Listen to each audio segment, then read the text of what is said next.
Welcome to the First Read Ultimate Spider-Man podcast, where we break down Bendis' iconic run on Ultimate Spider-Man, issues 1 through 160 in Earth 1610. I'm Zach, and I'm joined today by a dear friend of the Better Business Bureau, Mr. Johnny O. How's it going? Welcome dude. back. Haven't talked to you in so long. It's been a minute. We recorded really early, like 2 weeks ago, for last week's episode, and then we're basically recording the day before it drops tomorrow, so we've had like a 2-week break while the listeners wouldn't have known it. Yep. And you know, football's back. Football is back. Specifically, Michigan is playing Texas right now. And if you noticed my eyes going to the other monitor, Zach, while you were doing that intro, it's because I had the game up and I already had to turn it off. I was like, I'm just not going to be able to do this. Because you're a Michigan man. I am famously a Michigan man. That's awesome. Yeah, dude, football's back. Can I get a hell yeah? Hell yeah. Dude, even though I'm just already getting on in fantasy. It's been like 2 games. Football's been back for 2 days. Yeah. I'm going up against Lamar Jackson, and I have Jalen Hurts, neither of which were good for this week. My man, I have Isaiah Likely in 2 leagues. And in the one that my like most important league, I started Mark Andrews over him. Ooh, that's tough. Yeah. You know, Isaiah Likely is on the waiver wire in my other league. I don't know about the listener league. And before the game, I was like, is there a chance that Isaiah Likely is maybe like gonna be what Mark Andrews is? And I was like, no, Mark Andrews is such a beast. And now he's I don't know. Out of 100 fab dollars, how much is Isaiah Likely going for? Dude, I don't know. It's so hard to say. I have Dalton Kincaid, and I'm like thinking about like putting in a pretty big bid for him. It never hurts to have like a good tight end. I have been a huge Isaiah Likely fan like the last 2 years. He's like one of the hardest players in the league to evaluate because you see him and he's just so good and so talented. But the opportunity is so bad because he's behind Mark Andrews. It might just be there now. He might be ahead of him. I mean, I don't know. It's going to be interesting to watch moving forward for sure. Okay, so out of 100 fab dollars, I've never played a fab league. I don't know. You have $100 for the whole year, right? For the whole year. Yep. I bet someone is really into him and puts down like 25 right away, week 1. I think I could beat that. I've been thinking. I've been thinking he might be worth like 50 to 80. And here's my thought process on that. Mark Andrews is what, a 3rd round pick or a 4th round pick. So that's basically what you're picking up, right? So how much of your free agent money are you willing to spend on, you know, a 4th round pick, a top 3 tight end? Well, that's assuming what we saw this week continues for the rest of the season. Yeah, exactly. I mean, it's a gamble. Yep. Yeah. Okay, what else is up? Okay, so speaking of fantasy, this is the only other thing I have to say before we can, stop talking sports, even though we love football. I'm in 6 leagues. Oh my God. I successfully got Anthony Richardson in 6 leagues. 100% ownership rate, baby. We'll see how he does. He should be pretty good. If he stays healthy, he's going to be awesome. My God, if he gets hurt, I'm jumping off a building. I mean, yeah, he's played in like 4 games and left 4 games early, so who could expect him to get injured, you know?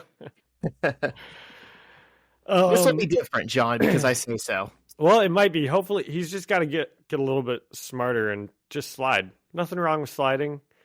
You know, dude, Marvin Harrison preached not getting tackled. He'd catch the ball and go down. And, like, maybe in today's world, he might get a little hate for, like, not fighting for yardage, but he also stayed healthy for all of his career. Like, there's a reason for that.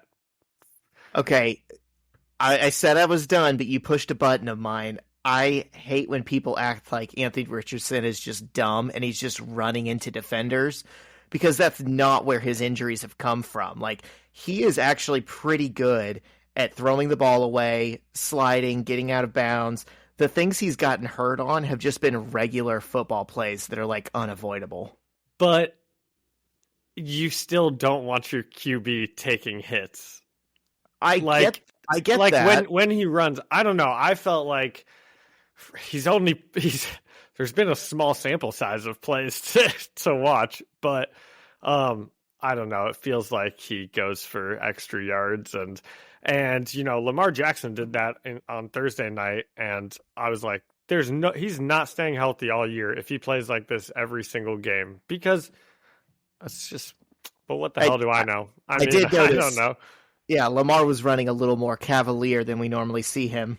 Yeah. Okay, well, I'm sorry. I hope he stays healthy, obviously, for the Colts' sake and for yours. Yeah, mainly mine, because I will be down bad if I'm out my quarterback in 6 leagues. Well, I have something else.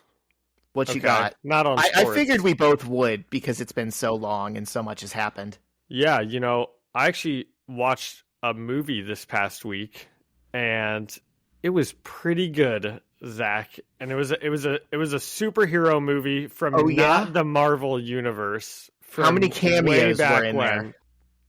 I don't think there were any cameos in it. It just had the cast and crew. Wow! But it was the Dark Knight. Okay. And it was just so good. I mean, it is up there with any superhero movie you can name. It's up there in terms of like how good it is. John, I hate to tell you, I don't think that's a hot take. I'm not saying that it is. I'm just saying I watched the movie for the first time in like forever and remembered how good it was. That's like saying I looked at the Mona Lisa recently and gosh, what a painting. Well, the Mona Lisa is like famously is getting a lot of hate, because it's a very small painting. Is it? Yeah. And the lines out the door and the room is so crowded. And then the painting on the wall behind it is this beautiful, like full wall painting that never gets any love. You've pushed a hot button topic for me, Zach. Apparently. I forgot you're like an art critic now. That's your new thing.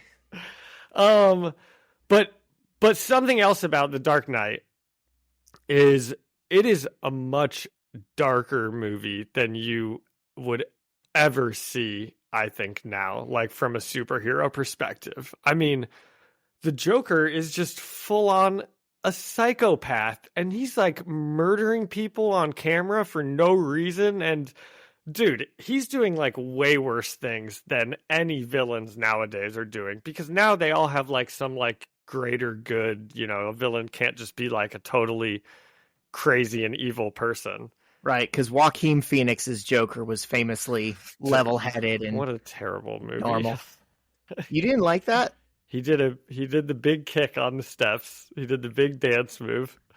And then the trailer for the new one, him and Harley Quinn are both doing a big kick on the steps. Yeah, I'm a little worried about how that's going to come out. I thought Joaquin Phoenix's Joker was like good, but it was disturbing enough I don't want to watch it again ever. I just don't see what it had to do with like the Joker.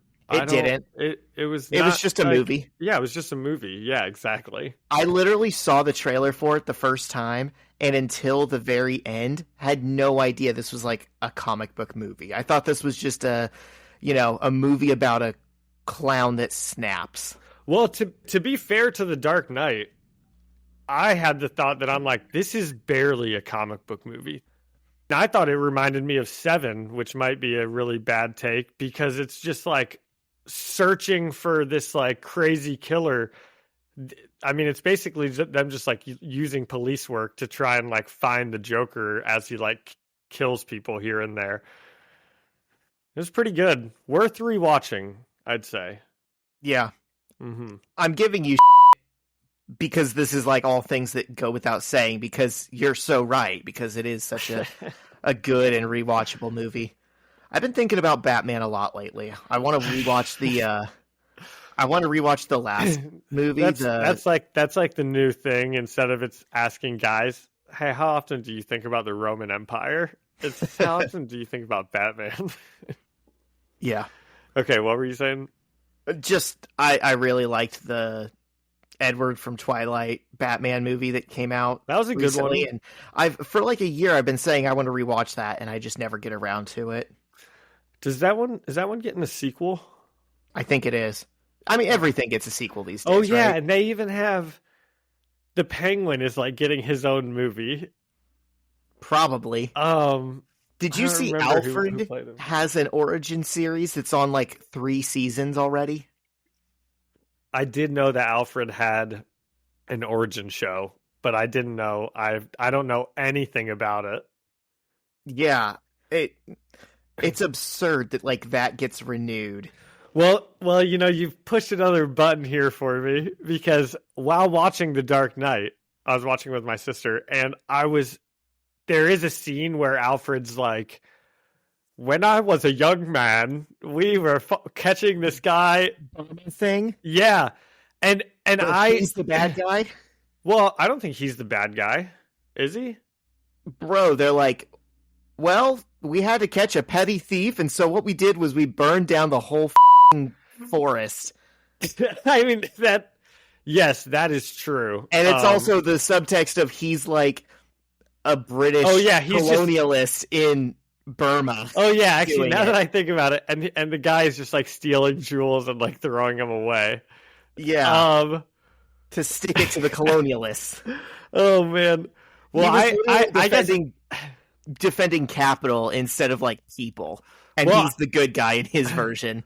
Well, he also, it's like, I'm sure if you rewatched it, you'd say he was like, the guy was probably like killing some of their people also. But anyway, he's comparing it to the point that, they had to burn down the village or the forest. I don't think it was a village. I have to defend Michael Caine. There's no villages in that forest. He checked. Well, anyway, I turned to my sister and I was like, oh, man, Michael Caine even has a cool backstory in this. I guess I was just having too much fun with the movie. I can't remember if I sent this to you or not, but someone tweeted like, my favorite part of The Dark Knight is when this random accountant comes up to Lucius Fox. You did. Like, you tweeted that. Yeah. Hey, our dipshit CEO is embezzling millions of dollars and running people over in this tank you designed. And Lucius Fox's reaction is just to laugh at him and threaten to have Batman beat the shit out of him. Yeah, I told Caitlin that when like that part came up. That movie also, I don't know how long we want to stay on this movie, but it also has really interesting politics, because they just mention like soldiers and overseas stuff a couple times, but then the big thing is at the end, Bruce Wayne obviously makes the like Patriot Act, can spy on everyone in the city thing. And Lucius Fox is like, no, that's not right. We can't do this. And Batman's like, okay, well, we have to do it to win. And then at the end, as soon as they win, Lucius Fox puts his name in and the thing explodes. So it's like, oh, well, we need this technology, but also it's just got some interesting points that it makes throughout the movie where it's hard to pin down exactly what, side of, it's making good points. 100%. I mean, it's a movie about gangsters and cops and billionaires and psychopaths wrestling for power. It's gonna inherently whatever side is supposed to be the good guy side is making some kind of statement. Yeah, that reminds me. What also like almost sets the movie off is the guy like goes back to China, and the Joker's like, Batman has no jurisdiction. He'll get you, and he does. So that's probably making some sort of a point. Yeah. Vigilantism good. I think so. All right. We ready to get into it? Let's do it. All right. Let's hear it from our sponsor. Batman. Yes. Every business says they're better. But the ones that earn and display the BBB seal back it up. It instantly identifies businesses that are committed to operating with integrity, honoring promises, and telling the truth. Makes you wonder why every business doesn't have it. So look for it, because it's looking out for you. That's why it's the sign of a better business. And find a better business anytime at bbb.org. All right, and we're back. Thank you, Batman. So this one is written by Brian Michael Bendis, penciled by Stuart Immonen, inked by Wade Von Grawbadger, colored by Justin Ponzer, and lettered by Corey Petit. And sadly, we are getting to the end of this it only goes up to 133 issues before it resets. So that kind of makes me think that they just did the reset after Ultimatum on purpose. What do you think that could be the purpose of that? Well, I don't know. So because the universe is like going, they basically are like, I don't know. Maybe it means Peter Parker died and it's a new Spider-Man, or maybe, I have no idea, right? It could be a lot of different things. Or before I really noticed that, though, that like, 133 is going to coincide with Ultimatum 5. I was thinking it was just like what you said last week, which is it had been running for 9 years. They just wanted to like start it over. So I didn't really think too much of it. Yeah. Put yourself in the position of someone who's buying this monthly, and you get the solicitations for new issues like 3 months in advance, right? It'll come out and there'll be like some kind of free newspaper at the comic shop that you pick up, and it'll say, oh, here's what you have to look forward to in the coming months. And it just suddenly says, like, the last issue of Ultimate Spider-Man. And you're already a few issues into Ultimatum, and you're seeing that nothing's off the table. Major characters are dying. I think the idea is to really scare people into saying, oh my God, are they going to kill Spider-Man here? Yep. Definitely. So we open on an empty office building, and suddenly the lights turn on and the staff of the Daily Bugle rush in. And Ben Urich grabs a desk phone and leaves a voicemail for a woman named Darla. And he just kind of gives us the exposition of what's going on. He says they're in the emergency newsroom in Dover, New Jersey, that they keep in case anything happens to New York. And, seems kind of crazy that they just have like a backup newsroom, but... Well, he does say in case anything ever happens to New York again. Yeah, because in this universe they've had the because New York's been Manhattan before. Yeah. And he professes his love to her and hangs up. And then we jump over to a conversation that Robbie is having with Jonah, and he asks if he's heard from his wife yet. And Jonah's like, "No, Robbie, she's dead. Everyone we know is dead." And Robbie's like, "You don't know that." And he's like, "I do know that."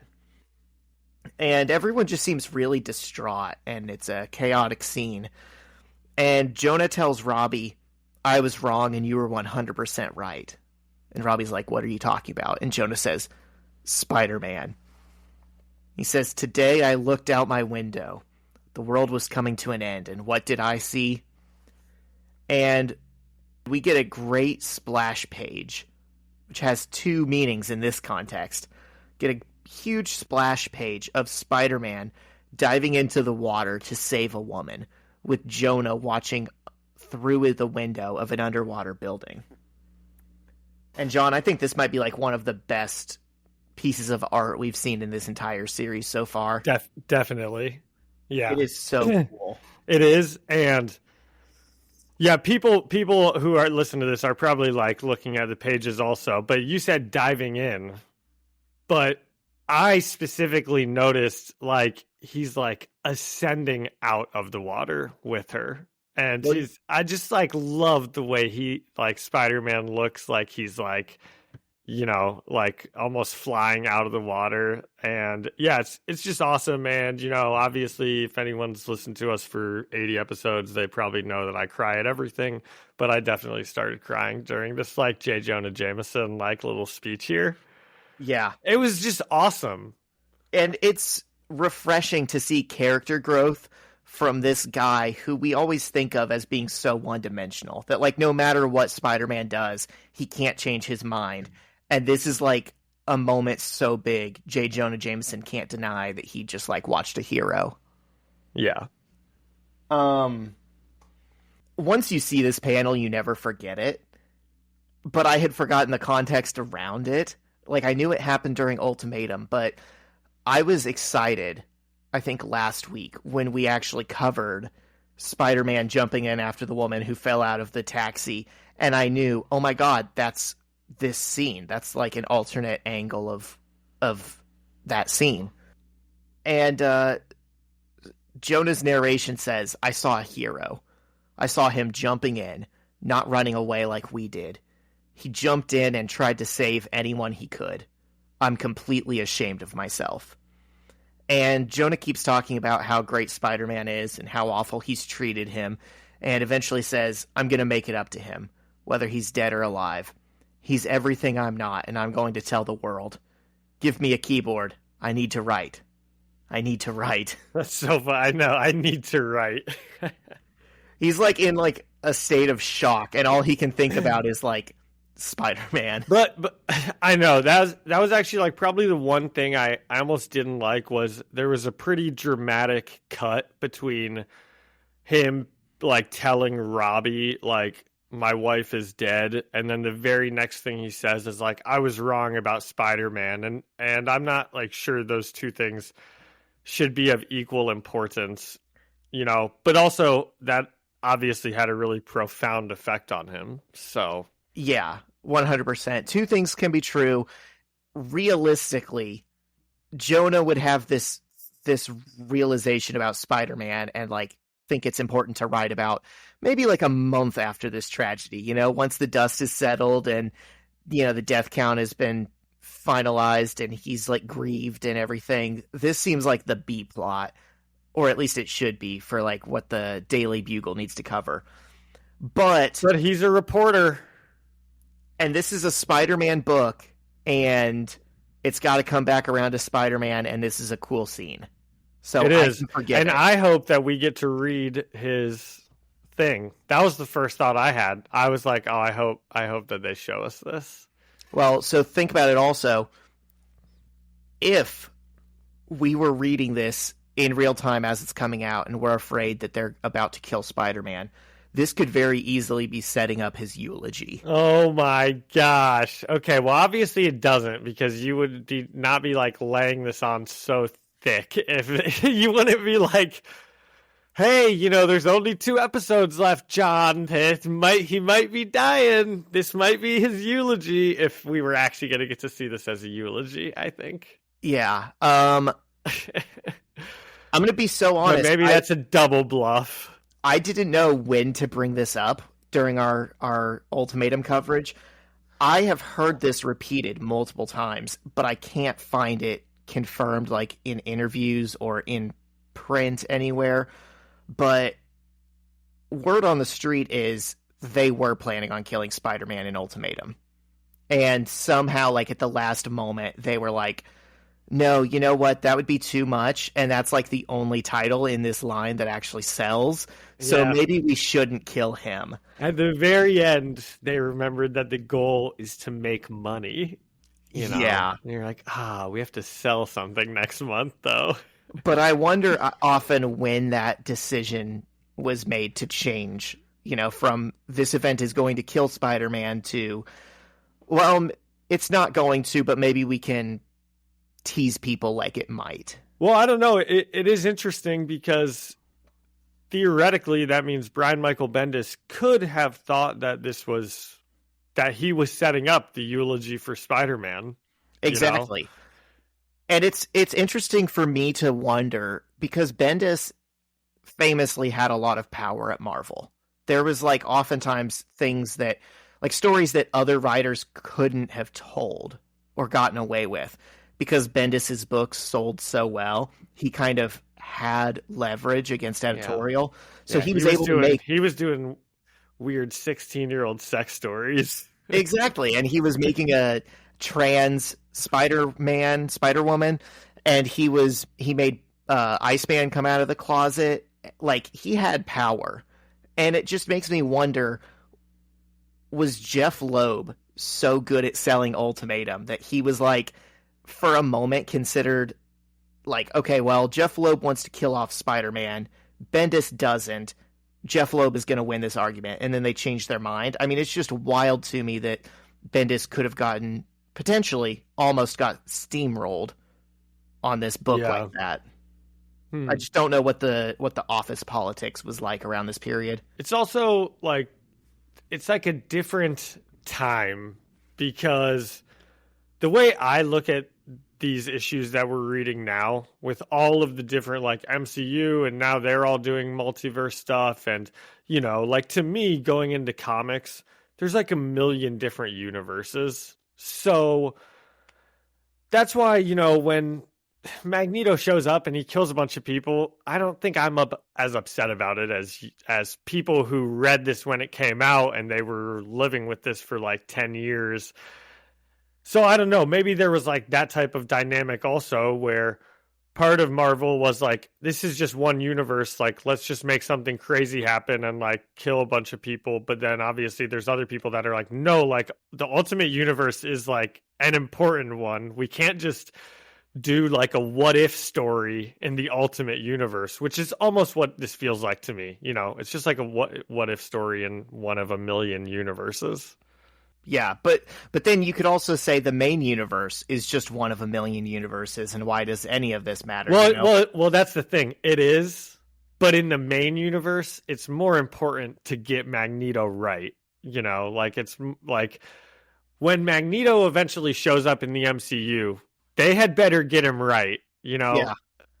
I get what you're saying, and I think that is part of what the discussions were when they said, hey, what if we just break everything in the Ultimate Universe? I guarantee you there were people who said, yeah, sure, that's fine. It's not the main universe. Go ahead and do it. Yeah. And there were probably other people saying, this isn't a what if story. We've been building this for 10 years. Yeah, exactly. Yeah. Yeah. So, yeah, probably just differing opinions. Yeah. So we cut to Queens, where Aunt May is with Jessica Drew. We remember where that left off, right? Mm-hmm. And May's like, what did you call me? You called me Aunt May. Not May, but Aunt May. And Jessica stammers. She has, like, no clue what to say. And she just grabs May and swings her away while May swings. And they end up on a rooftop, and Jessica says, sorry, but higher ground is better. And May is still just so confused. And she's like, you know my Peter, don't you? And Jessica says yes. And May tells her to get back out there and find him and bring him home safely, because he's all she has left. And Jessica says, yes, ma'am, and swings away. And not to stop and talk about every single scene. No, I mean, we have to. This was so sad to me. I mean, as I had already been primed to cry from the scene before, this was 2 for 2 scenes in this issue that definitely, like, got me pretty, like, you know, I was wiping tears away. Like, this is, I don't know, this is a good one. Last week you said you were like, Ultimatum is like so bad, and Brian Michael Bendis is just like trying to like do his best to like make it better, and like that stands out so much in the first 2 scenes of this issue. He is...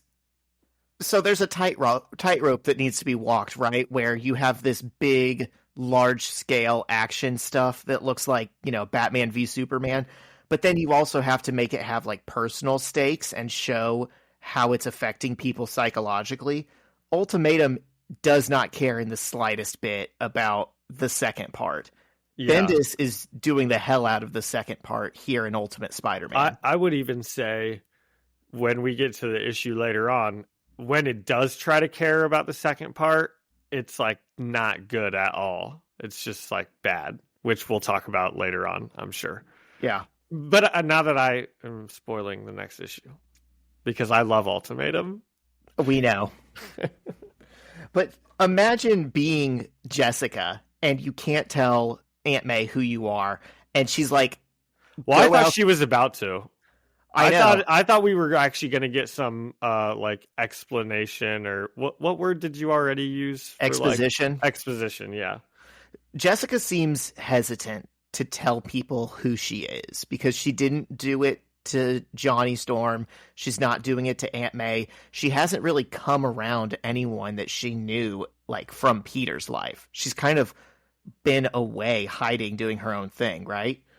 So that's interesting. And then the fact that May tells her, go get my Peter, he's all that I have left, and doesn't know that if Peter dies, Jessica at least is still some version of him, right? She has those same memories.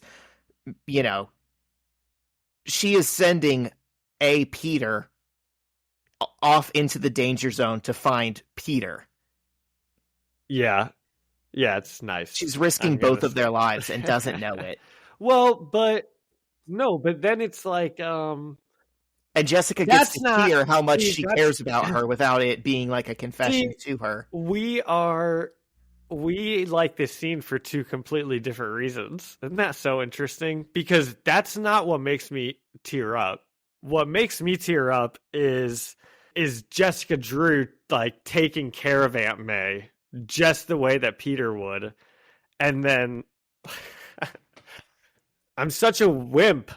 And then when she's like, go get my Peter, Jessica Drew's like, yes, ma'am. You know, she's like acting how Peter would act if Aunt May, right? She knows this is so important to Aunt May. She's got to go and, I don't know. That's what makes me kind of, you know, I'm like, oh, this is awesome. Yeah. I think it hammers home, even though Jessica's memories aren't real, they are so real, because she has never met this woman in her life, but she loves her and respects her completely. Yeah. Okay, so on cue, we cut to Peter in an alternate telling of the interaction we saw in Ultimates 2. This kind of irritated me. This is different from what happened last week. Okay. I wasn't sure if we had seen this or not. I thought I remembered Hulk saying, like, Hulk wet, but maybe I didn't. I don't know. He said Hulk help Spider-Man. Yeah. And here it plays out different. So I think this was just the left hand not talking to the right. And I think it's Bendis trying to make the story better. I think we can give him that. Like, that is possible. It's possible he read Jeff Loeb's draft and said, this sucks. I'm going to do the scene differently. And it's also what wasn't, I don't know. It's probably also him, like, fleshing out the Spider-Man story of it. Yeah. You know? I don't know. It's hard to say. Okay, go on. Sorry. So Peter is looking at the Hulk, and he has about 1 million thought bubbles. And he's wondering if the Hulk did all this, because at this point he still doesn't know what Ultimatum is. And he's scared that he might have to fight the Hulk. And he remembers that there's a doctor guy in there and thinks maybe he can reason with him. And Peter slowly says, hi, hello, I'm Spider-Man. Hulk, can you hear me? And Hulk is standing there in the rain, and he just says, Hulk wet. And Peter says, yeah, sure, we all are. Did you see what happened? How did Hulk get wet? And Hulk says, Hulk wet. Water. And Peter talks to Hulk like he's a toddler with a tenuous grasp of the English language. And he's saying stuff like, Spider-Man friend. Hulk help Spider-Man. Hulk save people. And Hulk kind of gets the idea, and they just go around and start saving people.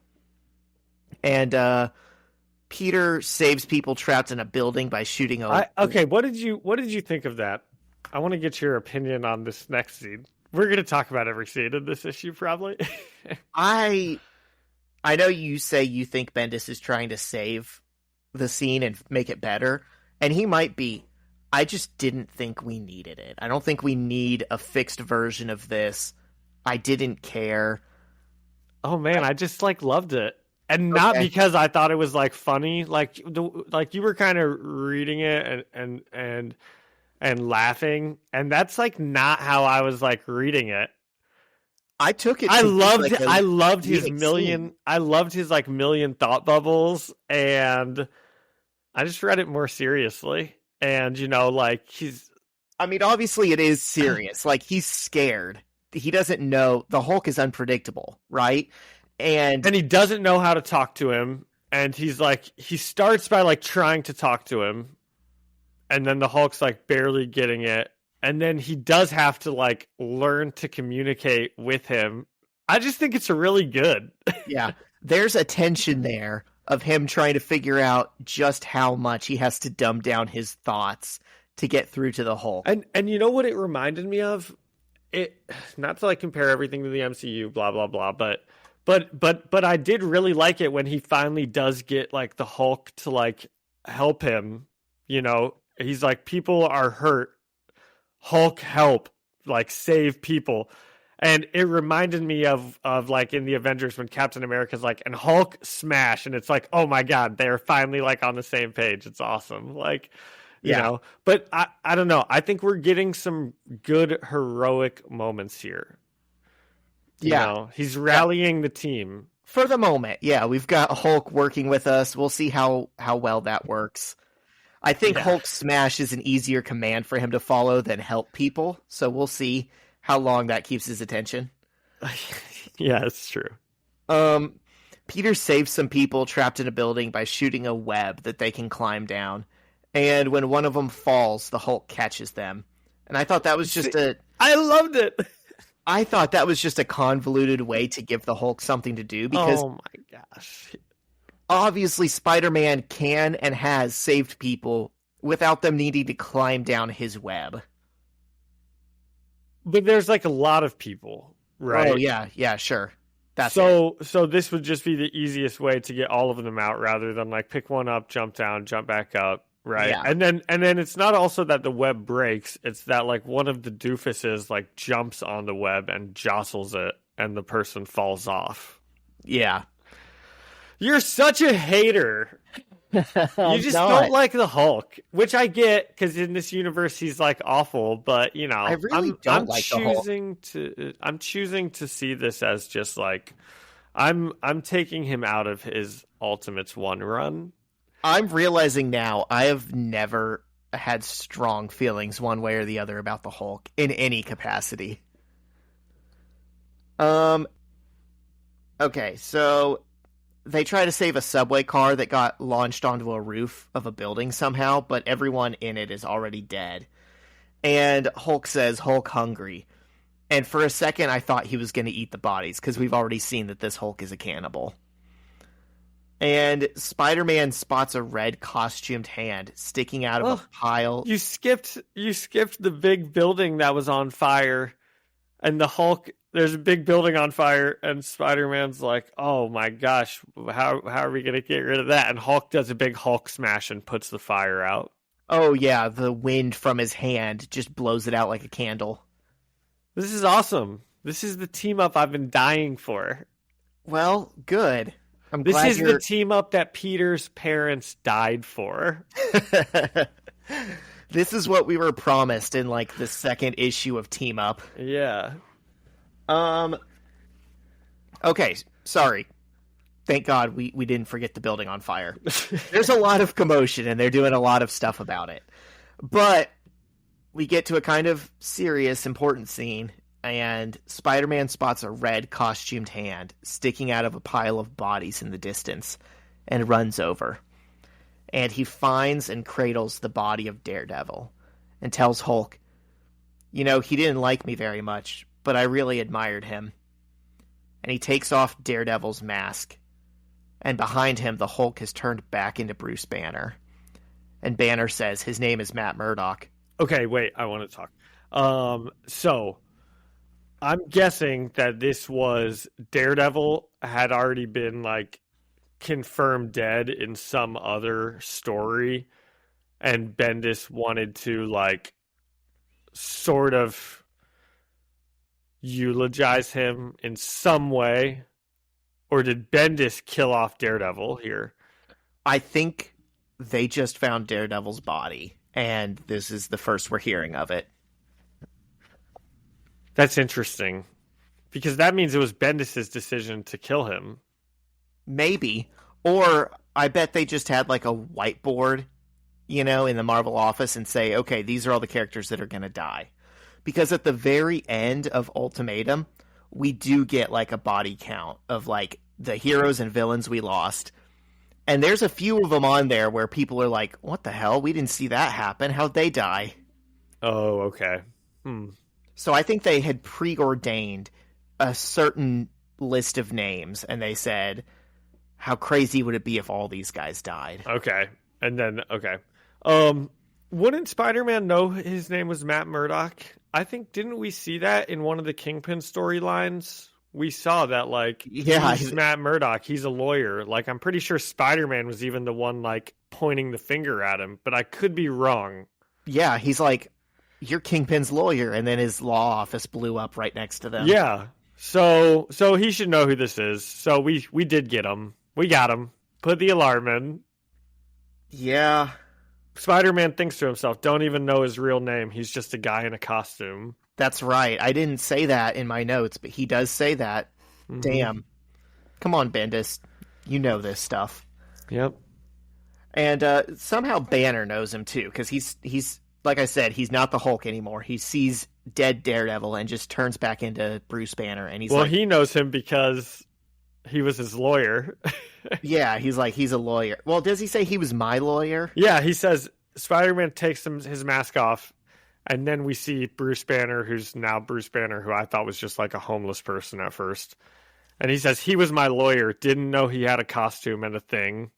So he knew him only as a lawyer, not even as Daredevil, which is kind of goofy. That is also very funny, that I'm assuming he wasn't his personal lawyer. I'm guessing in this universe, Matt Murdock defended the Hulk after killing a bunch of people. I'm sure, yeah. Which kind of makes us think less of Matt Murdock, but whatever. Well, I think that's interesting, actually, because I was thinking, well, Matt Murdock was probably just on the S.H.I.E.L.D. payroll, but I'm not so sure Matt Murdock would be on the S.H.I.E.L.D. payroll. He's usually like trying to help I wouldn't be people. surprised if he was Bruce Banner's just personal lawyer versus like defending the Hulk. But then what does Bruce Banner need a lawyer for?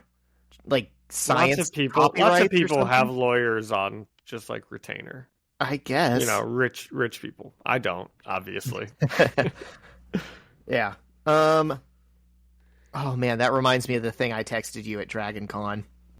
Oh, I'm excited to talk about that at the end of this. I specifically did I text you back and say I specifically didn't want to hear about any of it. Dude, it was so fun. Okay, so Banner is like confused all of a sudden by where he is and what's going on. And he's like, "Oh my god, is this New York? Did I do this?" Cuz when he becomes the Hulk, he kind of blacks out. And Peter tells him to calm down. It wasn't him this time. It was Magneto. And Banner says, "I want to die." And then looks at Peter with a red and green pupil and says, "I want you to kill me." And he hulks back out and says, "Hulk smash," and punches a building in half. Okay, this is interesting because everything's actually going well with the Hulk. And then Banner comes in and ruins it all. Because he's, like, incapable of just, like, having a conversation and listening to Peter. Because Peter tells him, like, 3 different times, you didn't do this. Yeah, it's just too much stress for him, I guess. I mean, he really is. He's the bad person, you know? Right. In the history of this universe, he is, like... It's Bruce Banner that sucks. Yeah. Yeah, he had, like, 2 seconds of being a good Hulk. And now he's back on his bullshit. And Peter starts swinging away, and the Hulk jumps along chasing him.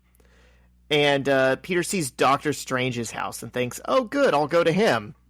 It's so funny to me, John, how many times in this series, whenever Peter has some bullshit, he just brings it to Doctor Strange's doorstep. And he swings up and he sees that there's a taxi sticking out of the big window in Doctor Strange's roof. And he kind of thinks, that's weird. I've like broken that window before and they yelled at me because isn't that like some sort of sigil that keeps demons from escaping or something? And just then the house explodes and demons and tentacles burst forth from it as the issue ends. Shouldn't that window be more sturdy? Right? Like, reinforce that thing if it's that important. Yeah. Okay, what do we think of this? we talked about each scene like right afterwards. So I will say this Doctor Strange thing is probably the one part of the issue I wasn't really vibing with, because I'm like, oh great, now the next issue we're going to be like putting demons back into bottles with Doctor Strange. You know? Okay, so that because is first when he went to Doctor Strange, I was like, oh, Doctor Strange, yeah, that'll be cool. He'll be part of the team, and then it's like, oh no, we're just gonna. It's like Ghostbusters. That is very funny, because I had a different take on this, which is I can kind of see. So Ultimatum at its core isn't a new concept. It's like an amalgamation of a whole bunch of stories that have already been done, right? So like in the 40s, Namor flooded New York. That was like a big deal before Marvel Comics was even like Marvel Comics, okay? But it was the same universe, kind of. And then obviously, Magneto has like tried to reverse the Earth's poles before, and that was a whole event in X-Men. It seems like they're just taking all these different big calamity stories and saying, what if they were all interconnected into like one tragedy? Yeah. And this right here, I feel like might be their attempt at throwing in Inferno, which you can't really make Inferno a B or C plot, but Inferno is like one of my favorite stories ever. It's an X-Men story from the late 80s that pretty much is like the capstone of everything Chris Claremont had been doing for like 15 years in the X universe. And it's just the perfect send-off that closes up like stories that had been running since the Dark Phoenix saga, and you know, they put so much just complex continuity on the table and then wrapped it all up in like an interesting way. And they kind of tried to do that story in X-Men 97, and it wasn't very good because they rushed it. And I'll tell you, they're going to rush it here too. But just like this last page of seeing all the demons explode into New York City, I can see on the whiteboard when they're like planning out Ultimatum, someone going, oh, and we'll make it Inferno also. And if I had been there in that moment, I probably would have said, yeah, that rocks. It is a good picture. And it just brings home just so many examples in this issue of, God, I love Stuart Immonem's art. I wish he was like still in the game. Yeah, I think the only thing I didn't really like about this one from an art perspective was I don't like J. Jonah Jameson's look very much. You know, I didn't even know that was him from like the very first scene of the very first page until he like started talking, when he's just in the foreground and Ben Urich's on the phone. I was like, who is that guy? That's obviously supposed to be someone, but I didn't know who it was. Yeah, I can see that. Ultimate Jonah looks a little different than like what we think of as regular Jonah. And then Immonem's Jonah looks even different than Bagley's Jonah. Yeah. Okay. So I said out of secret backup newsrooms. Okay. The Daily Bugle's got tons of these things, John. Everywhere, they're all over. Just in case a calamity happens. They've got a fucking newsroom in Timbuktu. Yep. Okay. I mean, obviously, I really like this one. That probably came across, but I'm going to take off a small half a point for the scene at the end with Doctor Strange's demons, because I just feel like there's enough going on right now. We've got to, you know, we don't need to add this thing. But I'm going to give it a 9.5 out of 10 secret newsrooms. Wow. It was really good. Yeah, so when I first read this, I've already hit on the things that don't work for me in this issue, and I think I was more focused on that. I said 6 out of 10 secret backup newsrooms. That wasn't right. This is like a 7. It has some really good scenes. It has some really fun art. There's certain scenes that I don't need, but to your point, I feel like if I had to take a story out of Ultimatum, it would be Cap and Thor fighting skeletons in hell. I would take that away and focus more on the demons. Yeah. But that's just personal taste, man. That's, to each his own. Well, that's an awesome segue into the next issue, I think. Do you have anything else for this one? I don't, man. I'm done with it. Okay. Take us there. Ultimatum 3, Heaven on Earth. Written by Jeff Loeb, art by David Finch, inked by Danny Mickey, colored by Aspens Peter Steigerwald and Steve Virchow, and lettered by RS and Comic Craft. So, this issue opens with Scarlet Witch, who, I thought was dead.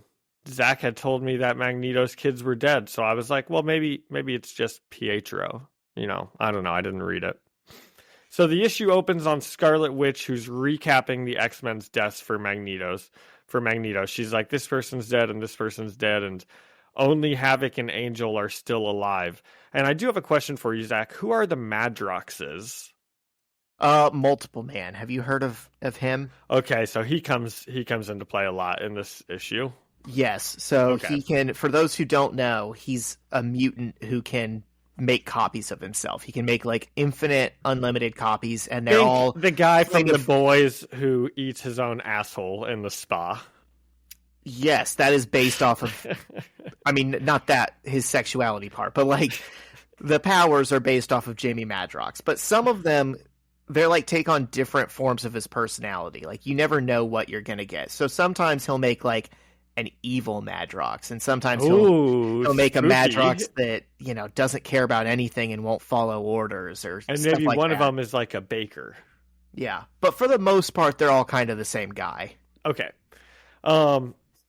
So Scarlet Witch, she recaps the death and destruction, and then she kind of pulls out from just her face, and she's in a sexy little Scarlet Witch outfit, and she leans in close to Magneto, and she says, "And you did all of this in my name, Daddy."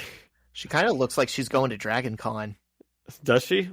There was a lot of that. Oh, I might have to go to this con next year. Yeah, dude, it was diabolically horny. I couldn't believe my eyes. I was like texting people. I was like out on the street at 11 p.m. and the crowds had only gotten bigger, not smaller, and everyone was drunk. And I'm like, this is the party con. I feel like I'm on like a Carnival cruise. Okay, so Scarlet Witch, yeah, she says, "You did all this in my name, Daddy." And then Magneto grabs her by the throat and starts yelling at her, "Do not try my patience. Wanda and Pietro's deaths were only the spark that lit the fuse." And this is when Scarlet Witch turns back into Mystique, who says she was only having fun, before Magneto tells her that he has a plan specifically for her. And I don't know, he's not treating his henchmen very kindly. A lot of times in these evil people's plans, their undoing is because they don't treat the people closest to them well, and they get betrayed. Counterpoint. Yeah. I would not like it if Mystique tried to do sexy No, roleplay too. no, He has my I dead don't know daughter. why she's... Dude, well, She's okay. like, she knows that he is traumatized over his daughter's death, and she like shows up as that daughter in lingerie and is like, "Daddy." Well, I think to another point, his henchmen don't seem like they're very psyched with all of the things that he's done. I think she might be trying to make a point. I think she thinks she's trying to make a point. Okay, so Scarlet Witch, she turns into Mystique. She says she was only having fun. Yeah, Magneto says he has a plan for her. And then we see another mutant with Magneto, and this is the guy I said, he's the guy who's been duplicating himself for suicide bombing everywhere. They kind of like mentioned that on the news in the first page. And and he yells at Magneto, and he says he's killing mutants now, and he will no longer suicide bomb for him. But Magneto barely lifts a finger, and Mjolnir flies at the man and blasts him out into space before returning to Magneto's hand. Ooh, pretty cool. So this goes back to what I was saying about this is a Madrox. Apparently there's There's like an army of these guys that are working for Magneto and are doing suicide bombings. But this one came out a little different and is like, no, this is wrong. I'm going to kill Magneto. And he just failed spectacularly. Well, I don't think he tried to kill him. He just tried to stand up to him, and it didn't go well. He had his bomb vest on, and he's standing next to Magneto, and he's like about to kill them both. Oh, you're right. He's like trying to assassinate him. Well, he should have just done it. I know. Don't talk. Just do it. Yeah. Dude, pussy. Okay, so Magneto says, after the flood, God spared only Noah and his family. Now I decide who lives and who dies. Those who remain will find themselves in heaven on earth. And that's the name of the title. So we positive. I bet we'll turn the page and get something really uplifting. Okay, so then we pick back up with the Blob. Hank Pym is like, get away from her. And he grabs the Blob with his giant hand. Where did we leave off? Him and Hawkeye just like found the Blob eating Janet. Yeah, and so she's laying there dead with her guts out. Yep. And he picks up the Blob and he bites his head off before picking up Janet and taking her back to the Triskelion, even though Hawkeye is telling him that she is already dead. Okay, and then Zach, I said, I've got multiple problems with this scene, and I'm sure you do too. So let's have at it. Yeah. This is upsetting. The only way to beat a cannibal, John, is by being a cannibal. Well, he literally bites Blob's head off for eating his wife. I actually don't hate that part. I'm like, oh man, that's kind of cool. Blob's kind of a bad guy. Him. Yeah, but this is the Ultimate Universe. Okay. Yeah, you're right. That's pretty ultimate. This is ultimately badass. No, here are my problems with the scene. I mean, I'm like over the Blob killing Janet, and it's gross, right? We talked about it last week. So here are my new problems with the scene. Hawkeye is on the ground. Hawkeye is on the ground right next to the Blob. And he's like, Hank, let me take the shot. Just shoot him. Why is Hank Pym the boss of when Hawkeye is allowed to fire his arrows when someone on his team is being devoured? Isn't that like a ridiculous thing? Yeah, Jeff Loeb is not a good writer. Okay, second, then Hank Pym picks him up and he bites his head off and he spits his head out, and Hawkeye is like really grossed out and he's like, Hank. And I think from the way he's saying it, it's like, Hank, how could you do this? Oh my gosh. And it's like, that's not that big of a deal. This is the same guy who just ate, it's like he just killed him. It's not a big deal. So, but maybe he's where you're coming from, Zach, and he's like, well, he could have just squished him. This is really gross. Yeah, it's the way he killed him. It is funny to me that Blob is on the cover of this issue, and this is all we see of him. He's alive in like 2 panels. I don't like that he's on the cover of the issue either. I'm glad that you mentioned that. I saw that too, and I'm like, why is this guy on the cover of the issue? He's so unappealing to look at. It's so disgusting. Get him out of here. But it's all the villains on the cover. That's like what they're going for. Oh, was it? It's super distressing. It's funny to me that you're like, yeah, Janet's dead. That's sad. We're moving past it. I'm like, bro, her guts are hanging out. She got eaten by another human. This is weird. But it was weird last week. The scene of her body in Hank's hand, and he's like talking to her, and he's like, her guts are hanging out. And he's like, it's going to be okay, honey. I'm going to get you help. Well, obviously he knows something obviously he has a plan, and he does. He's taking her back to the Triskelion, and at this point it does seem like, oh man, he's kind of crazy. But yes. I don't know, maybe he's got a plan to like bring her back to life.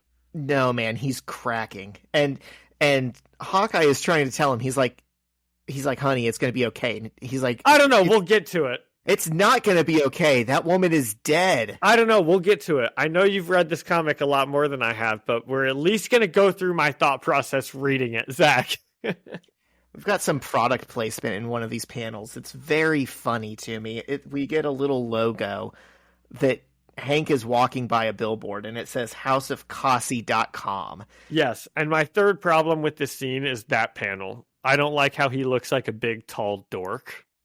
Well, that's what he is. I'm going to look up House of Cossie right now and figure out houseofcossie.com. Why that needed to be in this issue. Okay. Whatever it is, it doesn't exist anymore. But it's like so weird that we get an actual URL on a billboard in a comic. I'm sure it was no something back then. I'm sure it was something back then. It was some website, like how they put QR codes into stuff now. Jeff Loeb's wife's Etsy site or something. Texas is beating Michigan 14-3. They're knocking on the doorstep to score again, which might sound bad because, as we know, I am a Michigan man. But a true Michigan man wins himself. And I saw this coming, and I did bet on Texas to win this game. So I will actually take this. Let's not jinx it. Okay, but it's looking pretty good. Michigan's just not as good as they were last year. Jim Harbaugh's gone. They had a lot of guys go pro. Yeah, exactly. Yeah. You're playing both sides, so you always come out on top. But in this case, I will only come out on top if Texas wins. I don't know, man. I mean, your Neo money from this week might offset the cost of that loss. Should we check this out? How much? Whoa, baby. Look at that. Financial advisor, Zach. I made $550 in the last 2 days on Neo. Now I'm only down $1,200 on it. Zach told me when he drafted 6 out of 6 Anthony Richardson teams. I said that's the kind of diversification I'd expect from a Neo owner because Neo's a stock that Zach and I both have that he's big on. This is not financial advice. Definitely not. But if you're looking for a Chinese startup that will take your money and maybe give you some back someday, that's a good advertisement right there. Maybe we can get them to sponsor the pod. That'd be awesome. They love spending money on they don't need. Okay, let's get back to big dumb Hank Pym dork. He's walking away under a thing, and yeah. Okay, so under the sewers, Wolverine stumbles across a dead Nightcrawler Kurt while looking for survivors. And above ground, we see the X-Men survivors mourning like some of their other deceased friends. Real quick, this is another thing. I genuinely think there's an intention to have a bunch of callbacks to old stories in Ultimatum.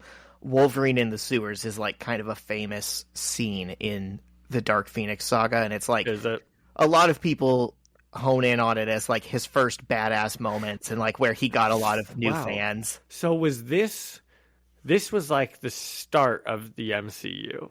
It was just cameo after cameo of callback, and every page is just like, oh my god, Wolverine's in the sewers. Truly, in an unironic way. It's like in Deadpool 3 where people are pointing and they're like, hey, he's crucified. I get it.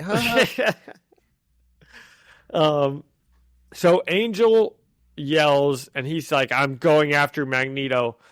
I lost the love of my life or something. And Cyclops, I didn't take these notes because I didn't feel like writing it all out. I'm kind of going on memory here, but I'm pretty good at reading. And Cyclops is like, no, we love you. We're not going to let you fight. And Angel's like, that's because your wife is still alive, buddy. Here, mine is dead. And so as this fight's happening, Wolverine stumbles out with Kurt and he says, we got enough going on without fighting with each other. And you're not going against Magneto all by your lonesome. To which Angel says, to hell I'm not. And he flies away. But thankfully, I think it's Storm goes after him, and she says they're not going to let him kill himself fighting Magneto because they all love him. Aw. This is garbage, dude. This is what I mean when I'm like, And Ultimatum tries to get those like character moments in, but they're just like bad. Yeah. I couldn't. Maybe this would mean more to someone who is an X-Men fan. So you probably have some sort of a take. No, dude, because all of the Ultimate X-Men that I've tried to read is like this too. You know, they're building off of like relationships that in the main line of comics took a long time of like really good work to build and cultivate, and they like just try and throw them together kind of as fast as they can. That's what it seems never like. takes.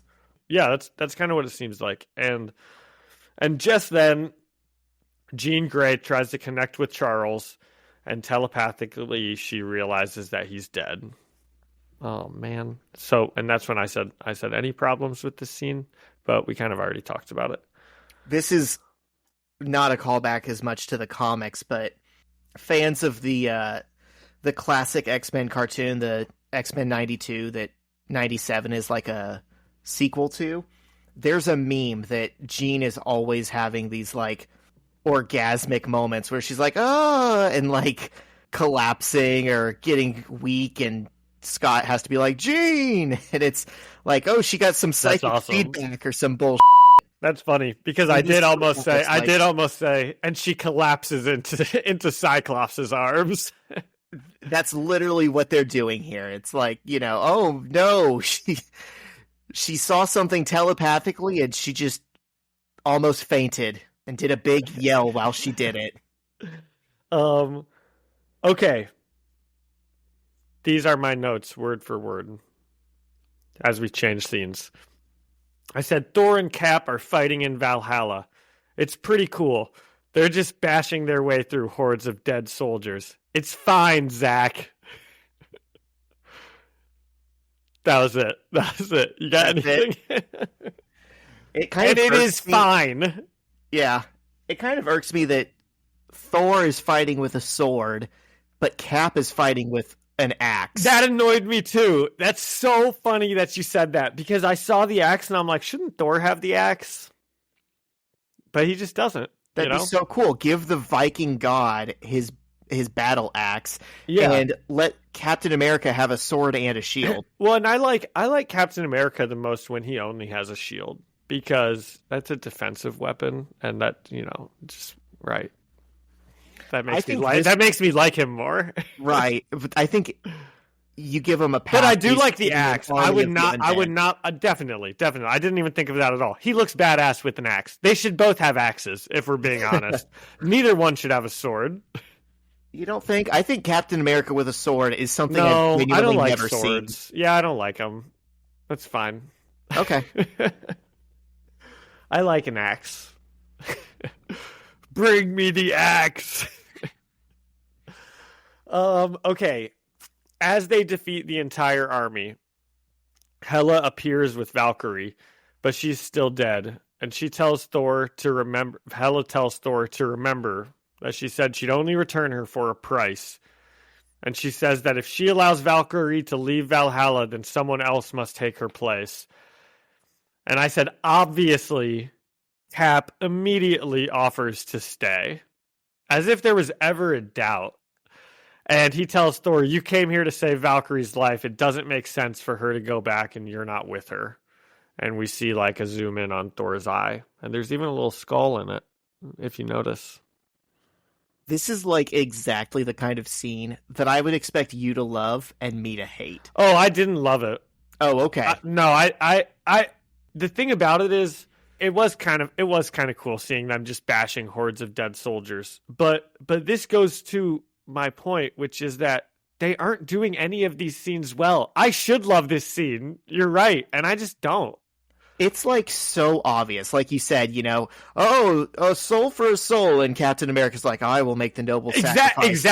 Exactly. We haven't seen this before, but it feels like we've seen it a million times. Yeah. And I'm a little sad because Cap's going to be dead. Oh, well. We'll see. Maybe they'll kill Hela. Have they tried that yet? No, they haven't. That would be badass. If you beat her, who's going to stop you from all leaving? You know what? That would be pretty ultimate, if you ask me. subvert the expectations. Don't Yes, accept that actually would. her rationale of how this has to go. Oh man, I like that. That's a good idea. Maybe that'll happen. So at the Triskelion, right, the scene cuts off from there. At the Triskelion, Tony and Carol are trying to defend against an army of duplicate suicide bombers. And I said Carol in particular is showing some strong resolve. She said she's fighting off the people, and she says, "I'm protecting this building, particularly with Cap lying up there in the hospital." And I must like something about this, because last issue, I specifically remember liking when she was like yelling at Tony, and then Tony's like, "Cap is dying," and she like immediately changes her tune. And this was one of the few characterization moments where I was like, "Oh, I like this. Carol's good." It's hard to not like her here because she's a pretty girl holding a huge M16. Just getting headshots on this like army of suicide bombers. I mean, it's a. I hate to say it. I hate to shill for the government. Big gun. Yeah, Carol is badass here. She's doing good. Yes. And while she's doing this, Tony wonders where the rest of the Ultimates are.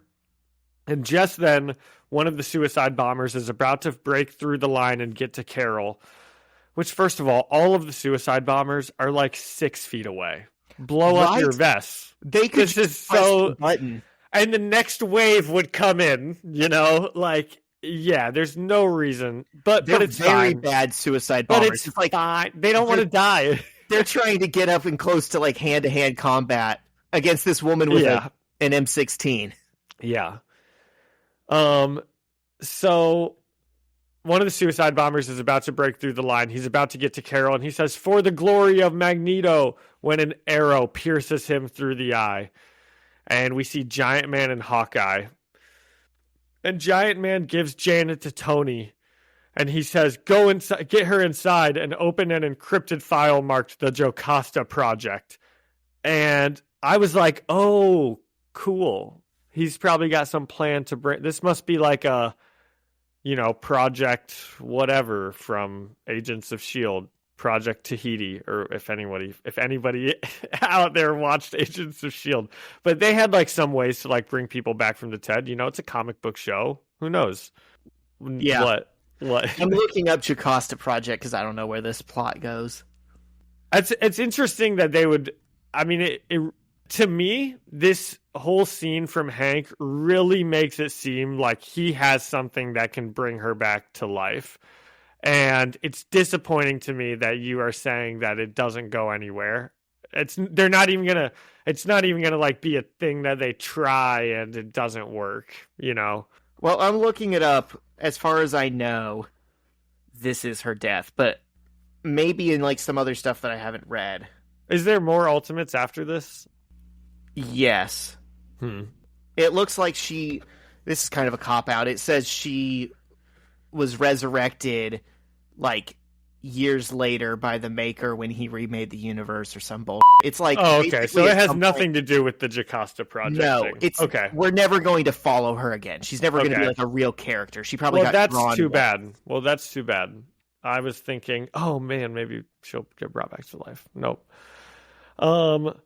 So he says, do the Jocasta Project, and he tells Tony that he will take care of the rest before doing a big block with his arm and his body from all the suicide bombers, and all the suicide bombers are kind of climbing up to him, and it's like that movie that's really famous, the Hitchhiker's Guide to the Galaxy, right? Isn't that a thing? Oh, funny. I was thinking World War Z when they're all like climbing the wall. Oh, yeah. Yeah, I can picture that also. And they're all climbing up him, which once again, I don't know why they're doing this. It's like these suicide bombers are like ants, kind of. They don't like have thought, because he's like walking away towards the ocean and they're like climbing up on him. And I said he's walking away into the ocean with all the suicide bombers. He wants to keep Janet safe one last time, like the hero that he is and always was. And that's how we'll remember him, as he explodes in the middle of the ocean. Pour one out. Yeah, that's tough. We lost a good husband today. So Valkyrie, it's really stupid. I don't know. That is not very good, right? Of all the deaths in Ultimatum, Hank Pym making the ultimate sacrifice and blowing up doesn't faze me I guess at all. My complaint is that it didn't happen sooner. Yeah. And so Valkyrie wakes up elsewhere, immediately calling out for Thor, who isn't there. And Tony sees her, and she tells him that Thor is dead. He sacrificed himself for her, and Cap was there too. And this is the first where we might be like, oh, well, maybe, did Thor, maybe Thor did choose to stay there, or maybe Valkyrie just doesn't know what's going on, you know? And Tony's like, I don't think Cap was there because Cap's upstairs in the hospital. And Valkyrie says, it happened, Stark, and I'm going to kill Magneto for it. And Cap also wakes up and immediately also calls out for Thor. It's kind of a fun juxtaposition, I thought. This is a well-written story, Zach. Yeah, you know, they had me in the first half, not going to lie, but I think they just won me over. So Hawkeye, Valkyrie, and Tony are all in his room as he wakes up, and he tells them the same thing Valkyrie did, that Thor sacrificed himself. And so here I'm kind of going off memory here, but so Cap wakes up and he's like, I'm back. And Hawkeye, being the douchebag that he is like, what do you mean back? You've been sitting this fight out, partner. I don't know if he says partner. That's just how I assume Hawkeye talks. Yeah. He's a redneck archer. And Cap grabs him by the throat. And he's like, Thor sacrificed himself for me. Blah, blah, blah, blah, blah. And Hawkeye is like, I've got news. I'm back on my notes now. And Hawkeye says, I've got news for you. Thor's not the only one who's dead. Hank Pym died tonight saving your sorry ass. That's right. The guy who hated you almost as much as you hated him. And do we have issues with this? I mean, I obviously do, but I want to hear yours. Wow, before. Two great men lost in the same day. Thor and Giant Man. Okay, Thor is great. What do you mean? Remember? I know. Oh, okay. That's why I'm like, dude, why is Hawkeye like standing for Hank Pym right now? The first two issues of Ultimatum, he's like, you're a real piece of shit, Hank Pym, for the things that you've done. And now he's like, hey, buddy, Hank Pym, the hero and soldier, died for you to keep you safe. That's also not what happened. Hank Pym never once said anything about Captain America or had a thought for him when he was gathering up the ants of suicide bombers and exploding himself into the ocean.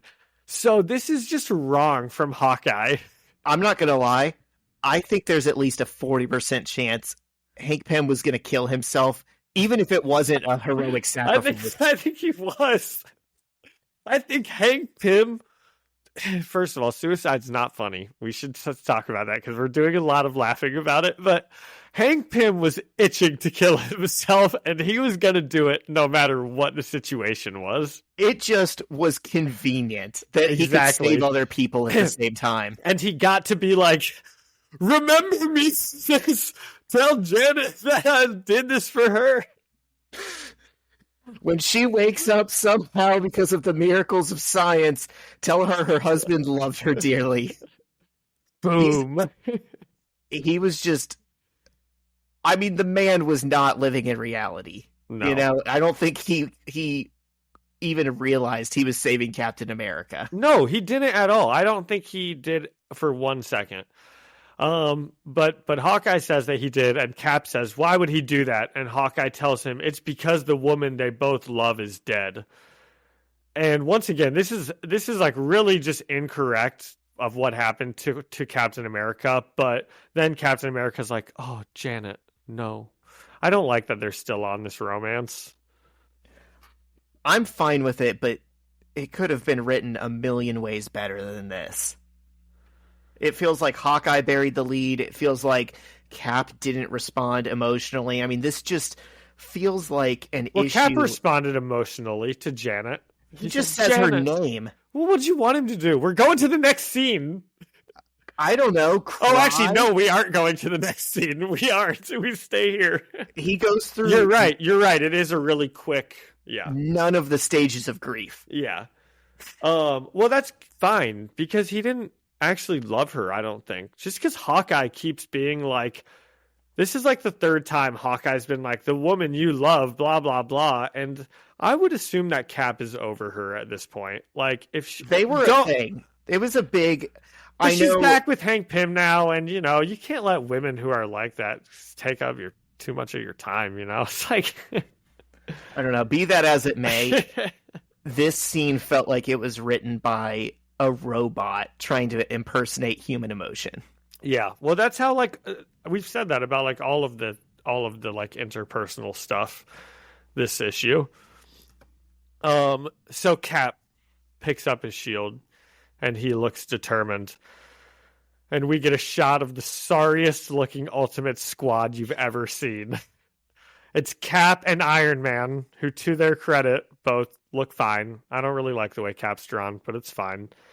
And then he's with Hawkeye and Valkyrie. And Hawkeye, I don't know if we've talked about it, but his costume's just terrible. His helmet's awful. He looks garbage.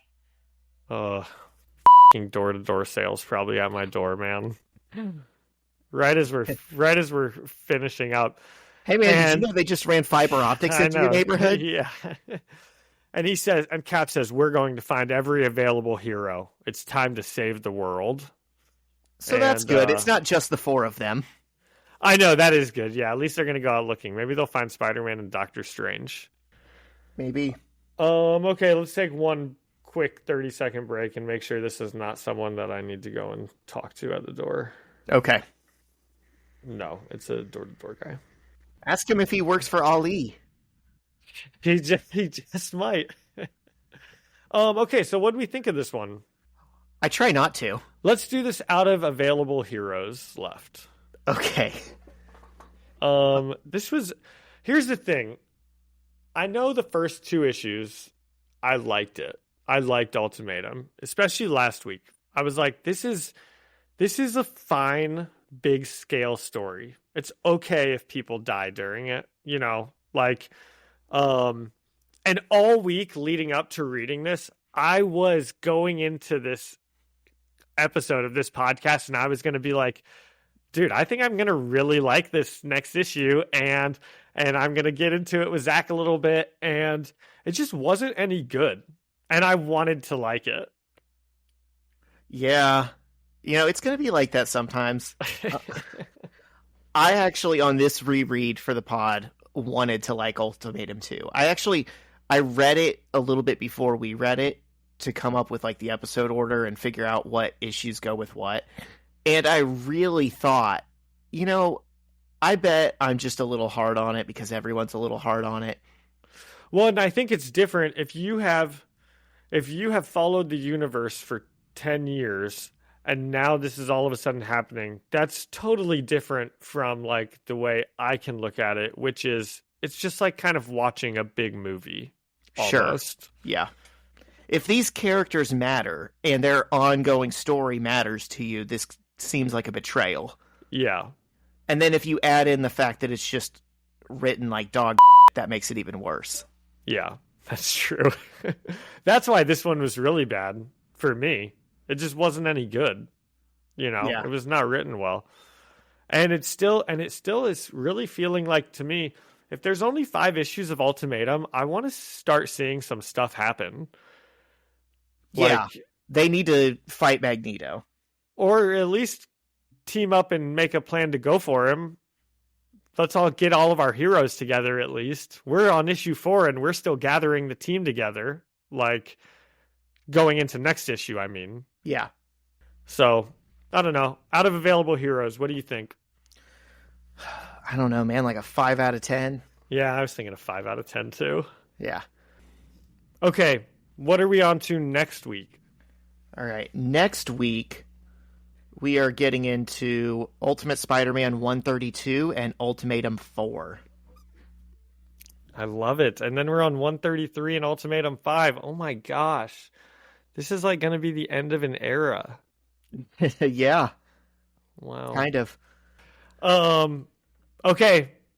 Are we done with Spider-Man stuff? I think we are. What else do you have? Oh, Dragon Con. I've been itching to hear about this. Oh my God, dude, it was so fun. I am 1,000,000% going to go back. Maybe not next year. Maybe Okay, not well tell me about all of the fun stuff, and Okay. then at the end tell me about the thing that I've actually been like dying to hear what you were talking about. Okay, the fun stuff.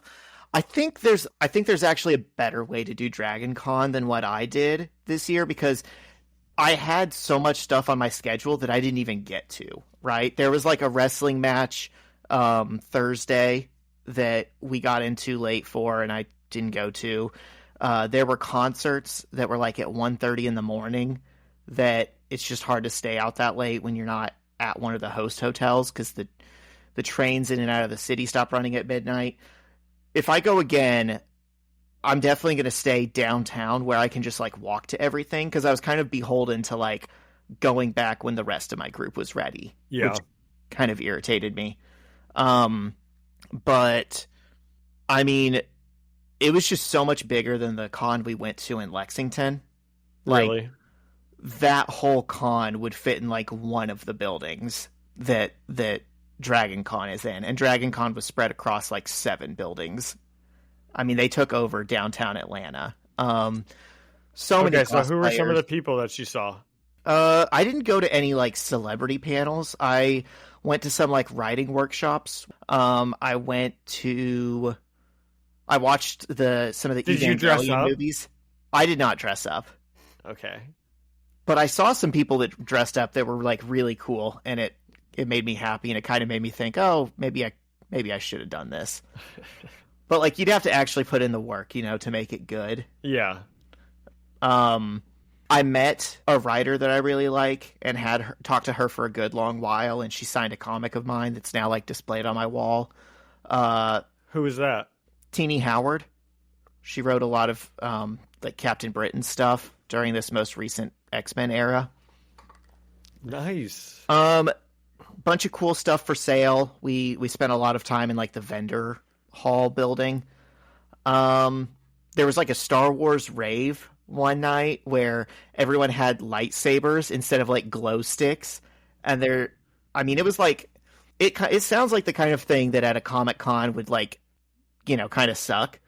But I mean, people were actually treating it like a rave, it kind of had like that Nice. club atmosphere.